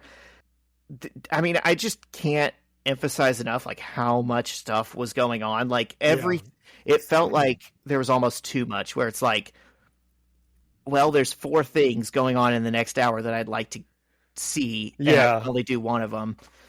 And like at one point, there would just be random parties or things happening in the hallways of the hotels, or like by the escalators or whatever. At one point, I couldn't get on the escalator because there was a line of hundreds of Deadpools and different Deadpool variants, like, Cowboy Deadpool and Buzz Lightyear Deadpool and all these kind of Deadpools that were just in a line going down the escalator together. And I just got like a 3-minute video of them. That's pretty funny. And at one point I was like trying to make my way through this like lobby of this hotel, and there's just so many people mingling and having fun and stuff. And all of a sudden, like, I can't go any further because the crowd just like got so dense. And I'm like, what is going on? And there is, no joke, a stripper on a stripper pole on like a Roomba. This thing is driving around autonomously. It's not installed into a ceiling or anything. She's got like a remote controlled stripper pole driving around, and she's just performing in the hallway. And I'm like, this is hilarious. But also, like, part of me was scared that Shyla was going to, like, walk up behind me and be like, what are you looking at? But I genuinely couldn't move, like, forward or backwards because there was just so many Oh, people. sure you couldn't. Sure Yeah. you couldn't. Yep, sticking to your story. Yeah. And then she got done and she was like, all right, any volunteers? And just pulled someone's wife or girlfriend onto the pole. And it's driving around. And I'm like, what a city. What a city. What a godless city. I was a little mad. They had an architectural tour that I missed twice. Oh, that's too bad. Yeah. Oh, that brings me to... It was in Atlanta? Yes. I think that might have been where The Dark Knight was. I think a lot of stuff gets filmed in Atlanta. Yeah. Yes, it does. I sent John a bunch of texts during it. Every time there was like something kind of cool, I sent it to him. And there was one Zach day, thinks that. Are you about to talk about what I think you are? I don't know. I'm gonna say these. it. There were different events that were like exactly what we've talked about on the pod before. So there was one that was the law or lack thereof in comics and cartoons. Oh yeah. They did a panel that was like the 10th anniversary of Captain America: The Winter Soldier that I also didn't make. We talked about that. They did one that's the boys off the rails, and I guess they were talking about the current state of the boys and like what might happen next season. I just saw all these and I thought of John, and then some of the guests were like Giancarlo Esposito and Vincent D'Onofrio, and I'm like, oh, damn, that's awesome. He would have loved this. I know I sprung it on you last minute because I found out about it last. Well, I'm going to Atlanta. I probably wouldn't make that trip, but did you guys drive or fly? We drove. How long was it? After stops, 8.5 hours. Oh my God, yeah, I got to tell you this. Do that. Well, this was so dumb of me. You know how we were just talking about how I know my norths, easts, souths, wests? Yes. I'm so good at them. I never mix them up. Was it you who made me feel stupid for not knowing those, or was it a different friend that I was having a conversation with? Might have been me, and then karma got me back. So listen to this. So the last day of our trip, we're about to leave. And I know we passed a Buc-ee's about an hour outside of Atlanta, right? And I look it up and it says it's whatever, like an hour and 6-minute drive. And I'm like, okay, cool. I get in my car and I say, take me to Buc-ee's. And it says, okay, you'll be there in an hour and 5 minutes. And I'm like, okay, cool. And I didn't think much of it. I was like, traffic can change by 1 minute. We've already mentally figured out what you did here. There was a Buc-ee's an hour and 6 minutes north of me in the correct direction I needed to drive. And there was a Buc-ee's an hour and 5 minutes south of me in the wrong direction I needed to drive. So I drove an hour the wrong way and then an hour back to make up that time. Yeah. And then another hour to get back to the original Buc-ee's we meant to. So Wait, you drove an hour the wrong way? Yeah. And then what? Turned around, had to backtrack, make up all that ground. 2 hours. Oh, and then the next hour you got to but you didn't eat at the first Buc-ee's? You didn't stop and eat? I didn't quite get to it. I realized my mistake a couple exits before it. Oh, that stinks. That's funny, though. Did you and Shyla have a good laugh about it? Or was she upset? I think her and Alyssa had a good laugh at my expense. That's really funny. Yep. Yeah. I guess I can never say again that I know my directions. No, you can. Because I up my GPS all the time. And I blame the GPS. Yeah. What are the odds that I was perfectly in between two Buc-ee's? Yeah, that's pretty crazy. Yep. Okay. Let's get to the main event here. Okay. Zach thinks that he has some inside information on the Spider-Man writing room back in the day. Oh. That involves our favorite writer, Jim Shooter. along with the snake, Ralph Macchio. I don't know if this is going to Zach, do tell. Okay, I did go to one panel that was Marvel Comics of the 70s and 80s. And it was a bunch of people who were around at the time. I think probably the most high-profile person on the panel was Larry Hama. And they were talking... I was a little disappointed. It was mostly about the 70s, and I like 80s Marvel's comics a lot. But they were saying all these great stories about working for Stan Lee and how, like... Stan Lee who? Okay, go on. They said, like, on your first day at Marvel, you know, if you got to meet Stan, he would jump up on his desk and do a Spider-Man pose, and he'd say, now look, when you're drawing him, you got to do it like this. You can't do it like this. He has to have energy, you see? And that is so awesome. There was just a bunch of characters back in the day, and they were talking about how it was like, you know, Animal House in the offices. And then they were like... clearly not saying much about the Jim Shooter years, and I picked up on that. Okay, so what was that? You said, so what were the years? What do you mean? He took over as the editor-in-chief not long after Stan Lee left. I think there was like maybe someone or two. So what? Can you give me the years? Like, I don't know. Like rough. I mean, like 50s to 60s, 70s to, you know. Stan Lee probably stepped away in like the early to mid 70s. And then I think he was in charge forever before then. Yeah, he had been the editor-in-chief. And then I think there was maybe like a person or two in between for like a year or two, like very brief stints. And then it was Jim Shooter for like 10 years. And the only good thing they said about Jim Shooter the entire time... So did they talk about the other people? They No. didn't just talk about Stan Lee, did they? I mean, the other people they were talking about weren't like editors-in-chief. It was like other writers and artists they were friends with. Okay. That was most of the people in the office. The only good thing they said about Jim Lee was they used to have... I'm sorry, Jim Shooter. Was Jim Lee is another person in comics who's very famous. So it's funny that he has Shooter's first name and Stan Lee's last name. Oh, yeah, that is funny. That's why I made that mistake. The only good thing they said about Jim Shooter was they had a company volleyball team back in the day. And because he was 6'7", he was like the best player on their team. And even when some of them left to go work for DC, they tried to start a team at DC and they couldn't get enough people. And they started getting some Marvel people to play for the DC team. And Jim Shooter won DC the volleyball championship too. Oh, that's awesome. So he is a good guy. They wanted him on his volleyball team. Yeah. I don't think they liked him as much as... What did you say? You said they made some comment about, like, isn't one person conspicuously... Yeah, if it sounds like we're not talking about one person in particular, maybe that's for a reason. And then they all just kind of nodded. They were like, yeah. That is so interesting. Man, I want to know more. I was hoping you'd have more.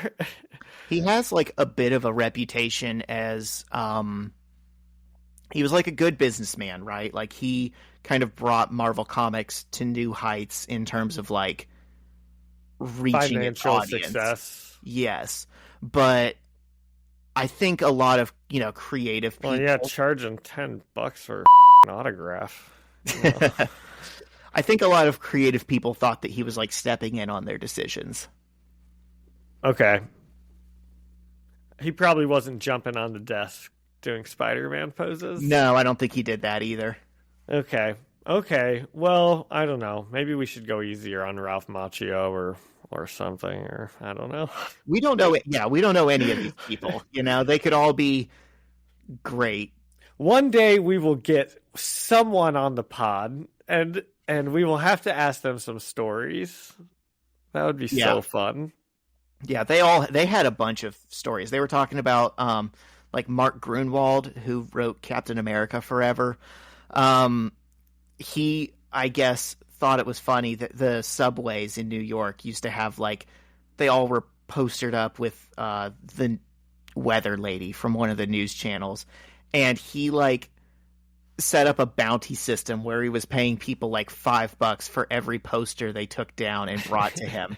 And he had his entire office, like floor to ceiling, desk, chair, everything, just plastered with her face.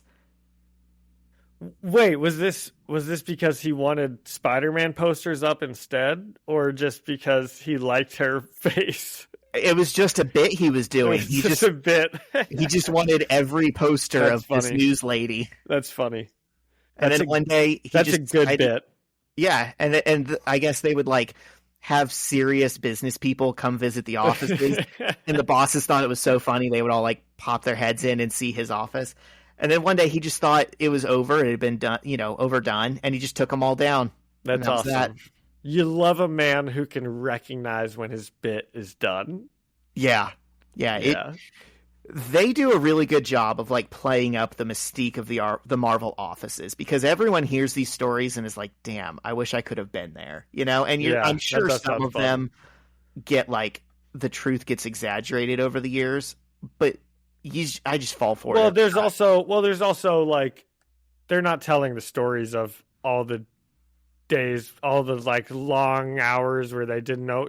They're not telling the bad stuff about work. Like we talk about our door-to-door job and laugh and I have a million good stories about that, and it sucked, dude. I'd never do it again. Well, they kind of did, but even the bad stories sounded like romanticized. Like they were talking about, I was a 21-year-old kid and I had to ink 200 pages a week, and I was living on the couch in the reception area and had no money, and I would work 12-hour days and then take a nap and then do it again. But it's like the way they're describing it, it still kind of sounded like they were living in a dorm. If they're doing their passion also, like, it's not like working as an office drone. If you like want to be doing that forever, like making comic books and stuff, I guess you got to put your dues in. Yeah, they were kind of like, describing some pretty bad work conditions, but like doing it with like a glimmer in their eye and kind of a chuckle. Well, that's good if you ask me, because I think everyone should work in bad conditions, but they should just be happy about it. Yeah, honestly. Have you ever thought about how your sacrifice is giving record-breaking profits to the CEO? Yeah, if they could afford an apartment, Marvel wouldn't have made as much money. Yeah, so how about that? See the bigger picture. You're part of something bigger than yourself. Shoot, I thought I was going to say something else. But... Okay, what? One of them was one of the main people working on Infinity Gauntlet, and was like, yeah, it was kind of cool seeing my work, translated into the biggest movie ever, but it would have been nice if I had seen any money out of it. That stinks. That's just the worst, dude. Yeah. There's no reason they couldn't give like $75K to the people. I don't know, right? Don't have to make them millionaires because, obviously the CEOs need most of the money, so we can't give them too much, but dude, we could give them like $75,000, and that's a ton of money for most people, and it's nothing in the bottom line of a movie that makes $1 billion. All the people at the end credits where it says like special thanks to, and that's the comic creators that like inspired the story. Even if you set aside 1% of the film's revenue, and split it evenly among them, that would be like life-changing money. Definitely. Yeah.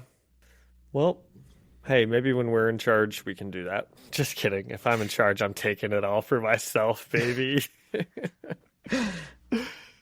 Okay, speaking of, you reminded me of something else. Speaking of bad conditions, Mr. Beast has been every time I look at YouTube, it's Mr. Beast did this or this or this. I haven't been following it, so I can't give any updates, but boy, I don't know. I don't know about this guy. Have your Mr. Beast takes aged poorly in less than a month? Well, I don't know because I don't watch the videos. But maybe you did, or one of our listeners does. Yeah.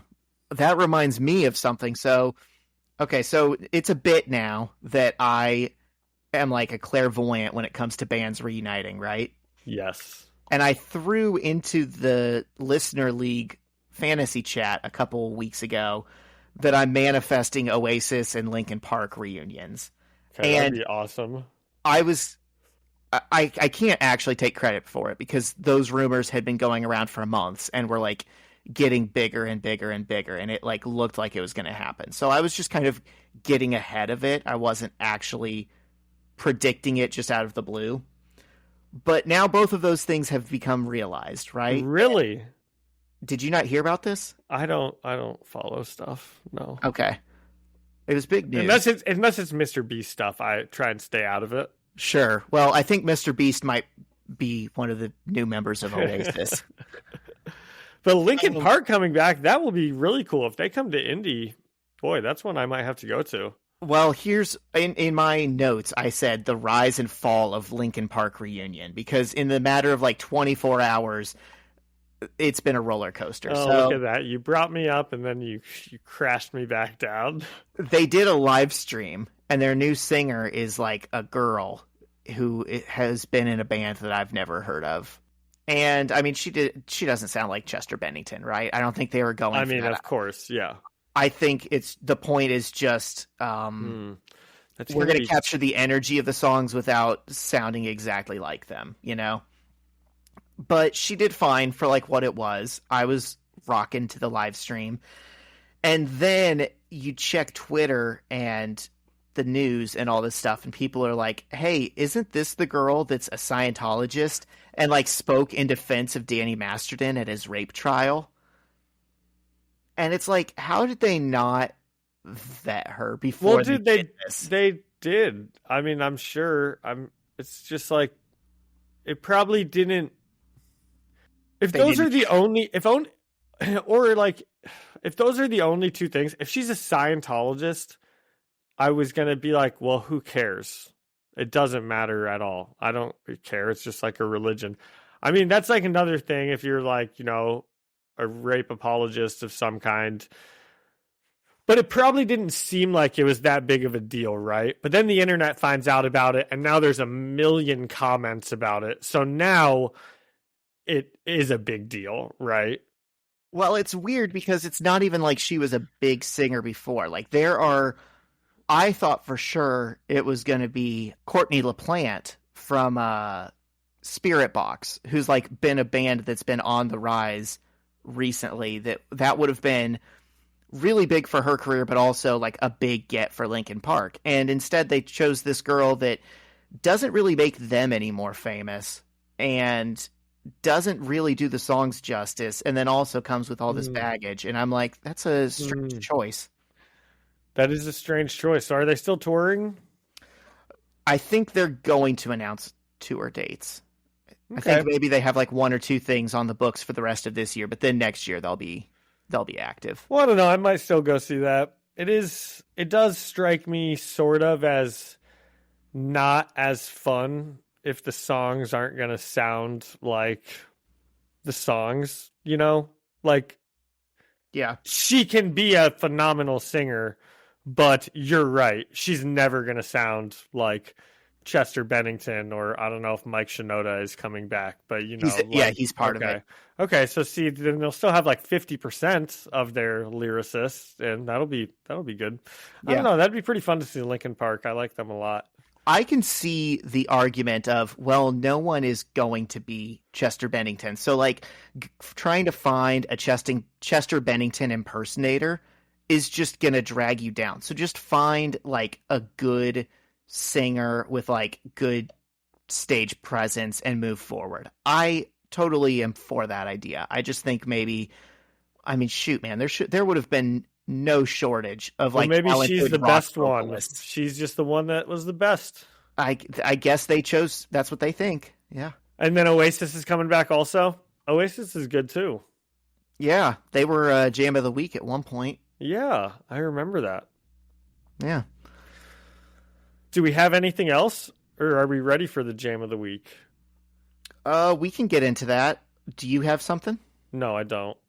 I do have a Jam of the Week. Yes, I do have a Jam of the Week. Okay. What's your jam? Yes, I do. Okay, so speaking of women singers, I have been listening to a ton of. I know we said Hot to Go was like the Jam of the Week as a joke, but it is a jam, and it's by either band or a person named Chapel Roan or something. I don't know, right? All I've seen is the words.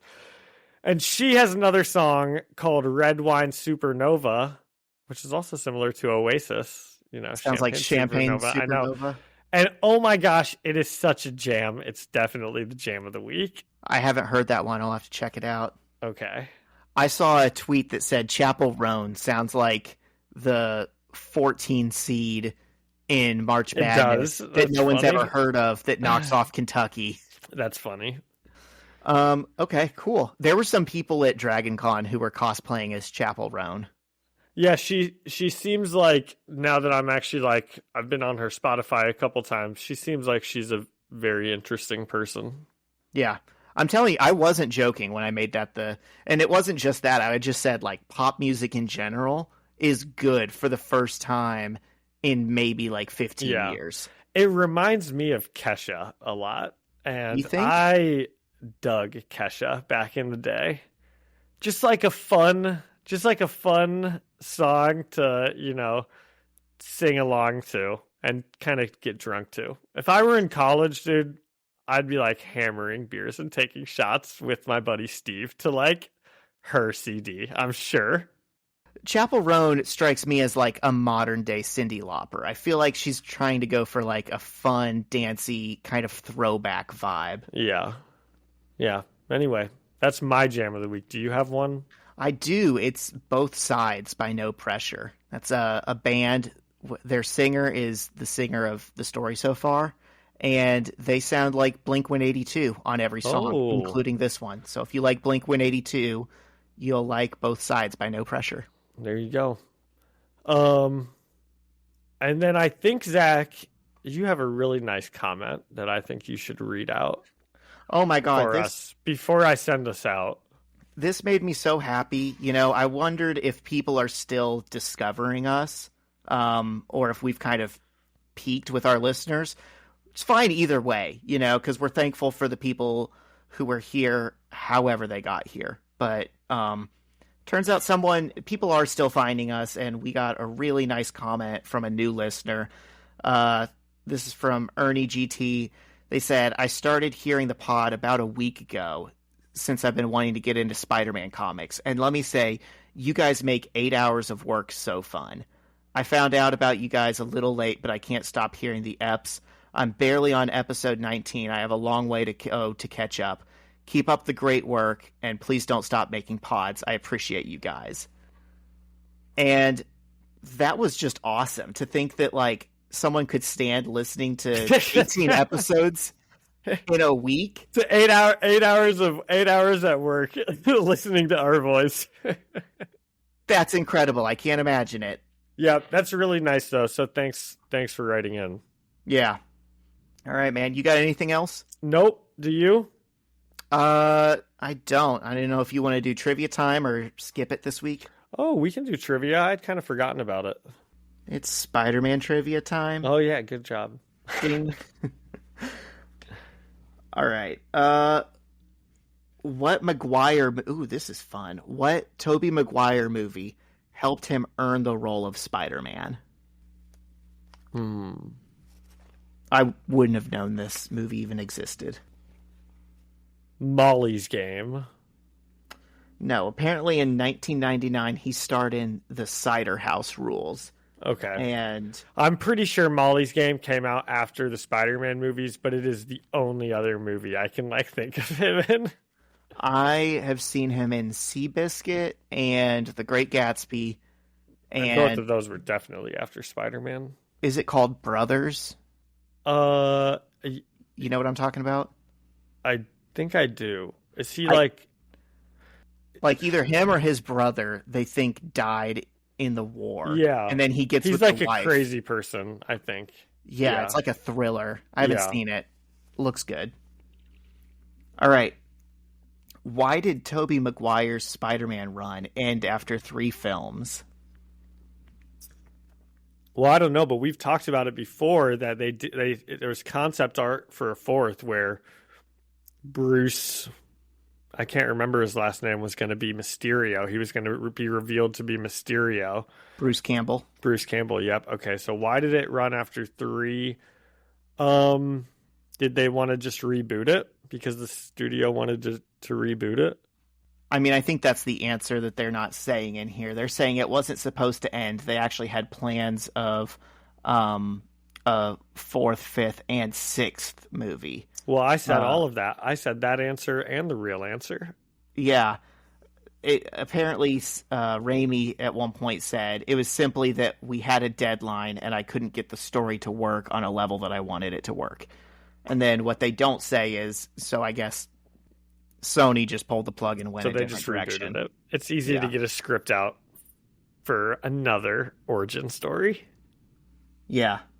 Ooh, this is a fun one. Okay. Which character did Stan Lee want to play in the first Spider-Man films? Uncle Ben. No. Okay, let me keep guessing. I've heard this before. I have not heard this, but I see it. Let me do 2 more guesses. Okay. You're gonna get it. Is it J. Jonah Jameson? It is. Okay, I knew it was either him or Uncle Ben. He thought he would be perfect for the role and even asked Sam Raimi if he could play the part, but he was almost 80 at the time, and so they gave it to J.K. Simmons, which I think was a good call. Which is still phenomenal, but it would have been so fun to see Stan Lee try to do that. But J.K. Simmons is a legend. Yeah, that's like one of the best comic book castings. Definitely, of all time. Yeah. Oh, how would the world be different if if that had happened? I mean, J.K. Simmons, I don't know. Wouldn't it be invincible, right? Maybe. I think we got the better outcome. Yeah. No offense to Stan Lee. But I have heard that apparently Ditko based J. Jonah Jameson off of Stan Lee, and it was like a negative thing. That was like his caricature of the guy he didn't like working with. Bring me pictures of Spider-Man. He's gonna look like this. Those were... Steve, you have to draw me 10 more pages of Spider-Man. Okay, I think I got 2 out of 3 there. Yeah, 2 out of 3 ain't bad. Given the second guess, which I'm taking. Right. I mean, there was only so many old white men that, we could have chosen. Well, my third guess, which I knew this wasn't right, but I thought maybe there was a chance it could have been, was Willie Lumpkin, the male person who he did play in like the Fantastic Four, I think. Sure. Yeah. So, yeah. Anyway, anything else? Did we do it again? I think we did it. Hats off to us. Yep. Another hell of a good episode. Issue 82, episode 82. Okay. Thank you to Ian Hickey for our music and Alyssa Seaman for our artwork. And thank you all for listening and leaving us a review and telling a friend and writing a comment. You can find us the First Read Ultimate Spider-Man podcast on Spotify or Apple Music or anywhere else you find podcasts. And you can leave us a message on Instagram at First Read Podcast. Send us an email at firstreadspidey@gmail.com or find us on YouTube, First Read Ultimate Spider-Man Podcast. See you next week. See ya.